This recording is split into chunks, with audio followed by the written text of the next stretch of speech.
15 अगस्त को स्वतंत्रता दिवस के अवसर पर दिल्ली में तिरंगा कौन फहराएगा, ये बड़ा सवाल है। और इस सवाल पर राज्य की सियासत में एक बड़ा बवाल भी है। ये हम छत्तीसगढ़ मध्य प्रदेश से अलग जिन मुद्दों की चर्चा राष्ट्रीय स्तर तक पर गूंजी उसकी बात कर रहे हैं, और यहाँ दिल्ली के मसले पर यह सवाल बार बार पूछा जा रहा है। बिल्कुल, इसलिए ये पूछा जा रहा है क्योंकि राज्य के मुख्यमंत्री अरविंद केजरीवाल इन दिनों जेल में है और ऐसे में उन्होंने मंत्री आतिशी को झंडा फहराने के लिए चुना तो उपराज्यपाल ने इस पर रोक लगा दी। और इसके थोड़ी देर बाद एलजी ने 15 अगस्त को राष्ट्रीय ध्वज फहराने के लिए गृह मंत्री यानी दिल्ली सरकार के एक और मंत्री कैलाश गहलोत को नामित कर दिया। जबकि एक दिन पहले ही तिहाड़ जेल में मुख्यमंत्री अरविंद केजरीवाल से मुलाकात करने के बाद दिल्ली सरकार में कैबिनेट मंत्री गोपाल राय ने यह जानकारी दी थी कि सीएम केजरीवाल की इच्छा के मुताबिक मंत्री आतिशी ही 15 अगस्त को झंडा फहराने वाली हैं। अब गोपाल राय ने सोमवार सामान्य प्रशासन विभाग को इसकी तैयारी का निर्देश दे दिया, जैसी कि सीएम की इच्छा थी। लेकिन सामान्य प्रशासन विभाग ने अपने ही मंत्री की मांग को खारिज कर दिया। कहा कि 15 अगस्त और 26 जनवरी के कार्यक्रम के लिए पहले से नियम बने हैं, झंडा कौन फहराएगा ये एलजी ऑफिस तय करेगा। और इसके बाद मंत्री आतिशी ने आरोप लगाया कि दिल्ली की चुनी हुई सरकार को राष्ट्रीय ध्वज फहराने का अधिकार इससे वंचित किया जा रहा है।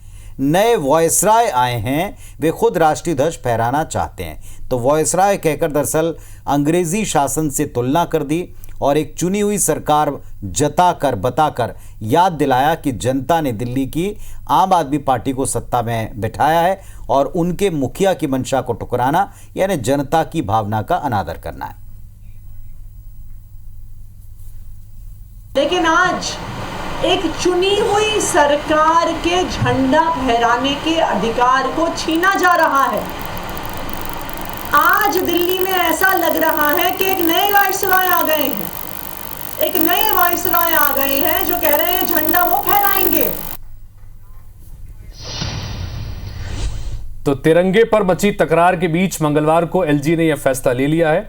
गृह मंत्री कैलाश गहलोत को तिरंगा फहराने के लिए नामित कर दिया, यानी आतिशी अब 15 अगस्त को तिरंगा नहीं फहरा पाएंगी। उनकी जगह एक ओबीसी वर्ग के मंत्री को नामित कर एलजी ने एक बड़ा दांव भी चला है। वाकई ये बड़ा दांव है, क्योंकि सरकार तो वही है और उसी सरकार के गृह मंत्री हैं, और अगर वे झंडा फहराएंगे तो क्या ये तर्क दिल्ली वासियों के और देश के गले उतरेगा कि चुनी सरकार का और जनता की भावनाओं का अपमान है? बिल्कुल, ये सवाल तो उठ गया, क्योंकि दरअसल नियमों का हवाला दिया जा रहा है और देश संविधान नियमों के मुताबिक चलता है।